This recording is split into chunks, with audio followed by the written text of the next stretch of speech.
শুধু ছোট ছোট স্থাপনাই নয়, এক্সকাভেটর দিয়ে ভেঙে দেওয়া হচ্ছে নিয়ম অমান্য করে গড়ে ওঠা বহুতল ভবন।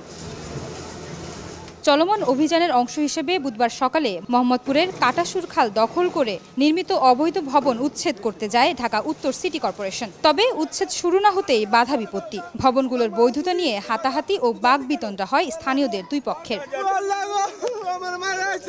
পরিস্থিতি শান্ত হলে শুরু হয় উচ্ছেদ। বাড়ির মালিকদের অভিযোগ, পূর্ব নোটিশ ছাড়াই বাড়ি উচ্ছেদ করছে সিটি কর্পোরেশন।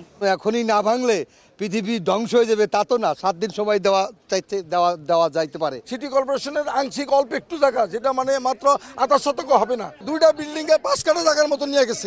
আমরা এরপরে সাথে সাথে আমরা প্রশাসক বরাবর গেছি, সম্পদ বিভাগের কাছে গেছি। তারা সে কোনোভাবে কোনো কিছু শুনতে রাজি না, কারণ তারা একটা বায়াস্ট হয়ে কাজ করতেছে।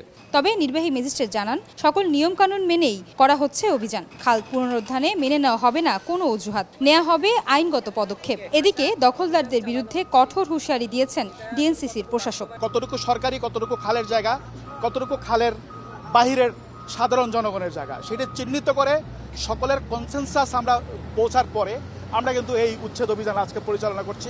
আমরা মনে করি ঢাকা উদ্যানের প্রায় 80% বিল্ডিংয়ের কোনো রাজুকের অনুমোদন নাই। তো সুতরাং আমরা রাজুককে বলেছি, হয় এই বিল্ডিংগুলো ভেঙে দেওয়ার জন্য অথবা পানিশমেন্ট দিয়ে উচ্চ কর আরোপ করে এগুলোকে এক ধরনের প্রসেসের মধ্যে নিয়ে আসা লাগবে। এদিকে অবৈধ স্থাপনার বিরুদ্ধে কর্তৃপক্ষের এমন তৎপরতাকে সাধুবাদ জানান স্থানীয়রা। সিটি কর্পোরেশনের একের পর এক অভিযান, তবুও থামানো যাচ্ছে না খাল দখল করে এসব অবৈধ স্থাপনা নির্মাণ। স্থানীয়দের দাবি, শুধু উচ্ছেদ অভিযান পরিচালনা করলে ক্ষান্ত হলেই চলবে না, বরং খাল দখলমুক্ত করতে আরও কঠোর হওয়ার আহ্বান জানান সংশ্লিষ্টদের। আয়েশা সিদ্দিক, সামিয়া, সময় সংবাদ, ঢাকা।